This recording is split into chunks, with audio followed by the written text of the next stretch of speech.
জুলাই গণঅভ্যুত্থানের সময় সংঘটিত মানবতাবিরোধী অপরাধে শেখ হাসিনার বিরুদ্ধে করা মামলার রায় দিয়েছেন আন্তর্জাতিক অপরাধ ট্রাইব্যুনাল। দুটি অভিযোগে তাকে মৃত্যুদণ্ড দেওয়া হয়েছে।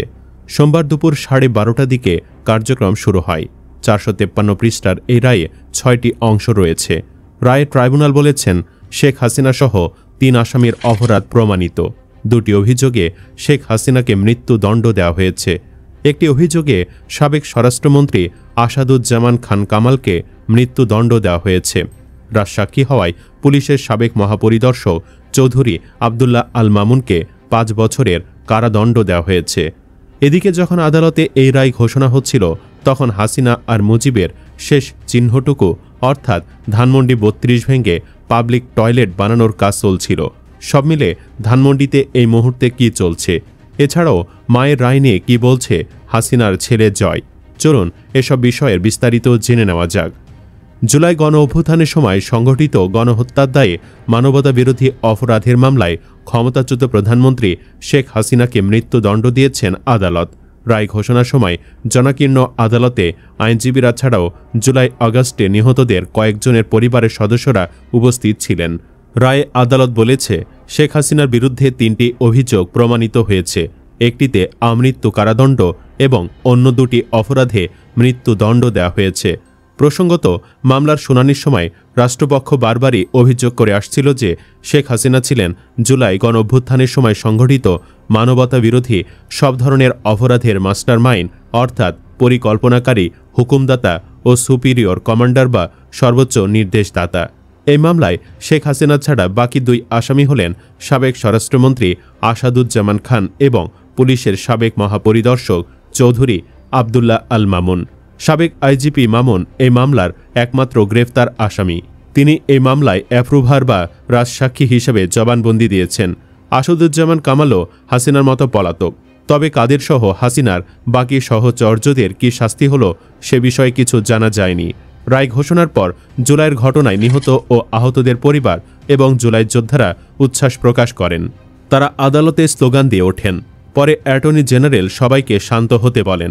71-এর মানবতাবিরোধী অপরাধের বিচারের জন্য ক্ষমতাচ্যুত আওয়ামী লীগ সরকারের সময় এই ট্রাইব্যুনাল গঠন করা হয়। 2024 সালের 5 আগস্ট আওয়ামী লীগ সরকার পতনের পর এই ট্রাইব্যুনাল পুনর্গঠন করা হয়।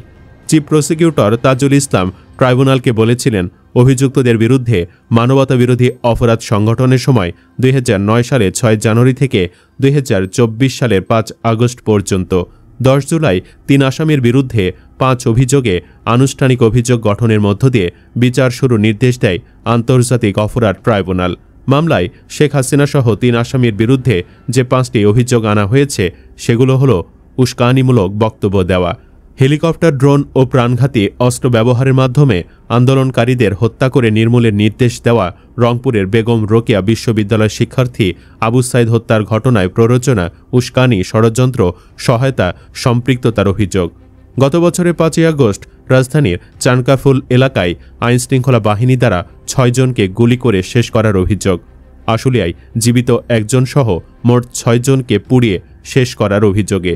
এই মামলায় আন্দোলনে অংশগ্রহণকারী আহত ব্যক্তি ও প্রত্যক্ষদর্শী, আহতদের চিকিৎসা দানকারী চিকিৎসক সহ মোট 54 জন সাক্ষ্য দিয়েছেন।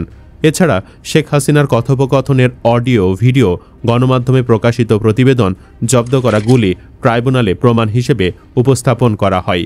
সাক্ষ্য গ্রহণ শেষে গত 12 অক্টোবর এ মামলার যুক্তিতর্ক শুরু হয়, শেষ হয় 23 অক্টোবর।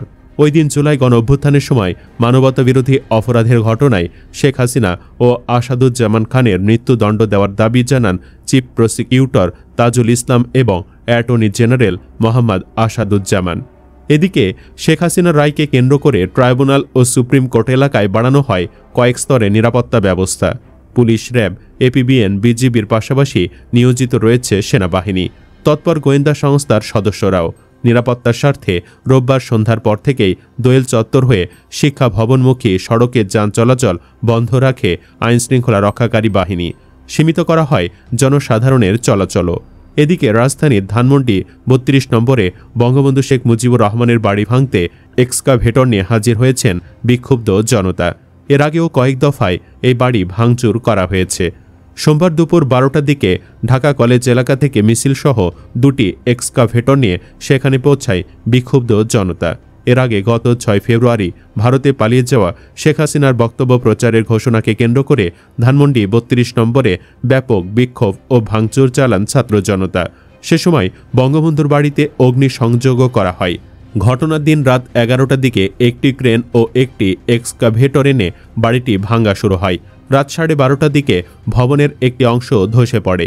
রাত 1টা পর্যন্ত ভাঙার কাজ চলতে থাকে। এদিকে আজ পরিস্থিতি নিয়ন্ত্রণে আনতে আইনশৃঙ্খলা বাহিনী তৎপর রয়েছে বলে পুলিশের একাধিক কর্মকর্তা সমকালকে জানান। উত্তেজনাকর পরিবেশের কারণে ধানমন্ডি এলাকায় জনসাধারণের চলাচল সীমিত হয়ে গেছে। একটি ফেসবুক স্ট্যাটাস থেকে জানা যায়, ধানমন্ডি 32 ভাঙ্গার অর্গানাইজেশনে যারা ছিল রিয়ন, ইব্রাহিম, আসিফ সহ আরও কয়েকজনকে সর্বোচ্চ আক্রমণ করেছে পুলিশ ও সেনাবাহিনী। আওয়ামী লীগের কেবলার প্রতি প্রশাসনের কেন এত মায়া? 32 না ভাঙ্গা পর্যন্ত এখান থেকে এক পাও নড়ব না। মায়ের খেয়েছি, দাঁড়াই থাকতে পারছি না, তবুও আজকে মুজিববাদকে নিঃশেষ না করা পর্যন্ত রাজপথ ছাড়ছি না। নিউজের সত্যতা জানতে গিয়ে দেখা যায়, 2টি এক্সকাভেটর নিয়ে রাজধানীর ধানমন্ডি 32 নম্বর সড়কে শেখ মুজিবুর রহমানের বাড়ি ভাঙতে যাওয়া বিক্ষোভকারীদের ছত্রভঙ্গ করে দেয় সেনাবাহিনী ও পুলিশ। এই ঘটনাকে কেন্দ্র করে নগরীর নিউ মার্কেট থেকে মিরপুরমুখী সড়কে যান চলাচল বন্ধ হয়ে যায়। সোমবার দুপুরের দিকে ধানমন্ডি 32 নম্বরের সামনে মিরপুর সড়কে 2টি এক্সকাভেটর দেখা যায়। বিক্ষোভকারীরা ধানমন্ডি 32 নম্বরে এক্সকাভেটর ঢোকানোর চেষ্টা করলে বাধা দেয় আইনশৃঙ্খলা রক্ষাকারী বাহিনী। এক পর্যায়ে বিক্ষোভকারীদের লাঠিপেটা করা হয়। তবে সর্বশেষ যে পরিস্থিতি, তাতে বিক্ষুব্ধ জনতাকে আটকে রাখা যাবে না। শেষ পর্যন্ত তারা ভাঙচুর করবেই। এই ঘটনার পর অভিনেত্রী মেহের আফরোজ শাওন তাদের রাজাকার বাহিনী বলে আখ্যা দিয়েছেন। তিনি একটি সংবাদ শেয়ার করে লিখেছেন, মনের ভয়ই আসল ভয়, বারবার ভাঙ্গা, আগুন দেওয়ার পরও তোদের ভয় যায়নি। ধানমন্ডি 32-এর এই ভাঙ্গা বাড়ির একটি ধূলিকণা বাংলাদেশের আকাশে মিশে আছে। একে কিভাবে অস্বীকার করবে রাজাকার বাহিনী? শাওনের ওই পোস্ট দেওয়ার পর অনেকে বলছেন, একই কায়দায় যেন শাওনের বাড়িও ভেঙে দেওয়া হয়। অন্যদিকে হাসিনার এই রায় ঘোষণার আগে যুক্তরাষ্ট্র থেকে প্রতিক্রিয়া জানিয়েছেন তার পুত্র সজীব ওয়াজেদ জয়, যিনি পেশাগত কারণে সেখানে অবস্থান করছেন। রোববার সংবাদ সংস্থা রয়টার্সকে দেওয়া বক্তব্যে তিনি জানান, তার মায়ের মৃত্যুদণ্ড হওয়ার সম্ভাবনা রয়েছে, তবে সেটি নিয়ে তারা বর্তমানে উদ্বিগ্ন নন। গত বছরের 5 আগস্ট প্রধানমন্ত্রীর পদ থেকে ইস্তফা দেওয়ার পর শেখ হাসিনা বাংলাদেশ ত্যাগ করে ভারতে আশ্রয় নেন। জয় জানান, ভারতে তার মা নিরাপদ রয়েছেন এবং সেখানকার সরকার তার নিরাপত্তার ব্যবস্থা করেছে। তার ভাষায়, রায় কি হতে পারে তা আমরা জানি। সরাসরি সম্প্রচার হবে, মাকে দোষী সাব্যস্ত করা হবে এবং সম্ভবত মৃত্যুদণ্ড দেওয়া হবে, কিন্তু তারা আমার মায়ের কিছুই করতে পারবে না।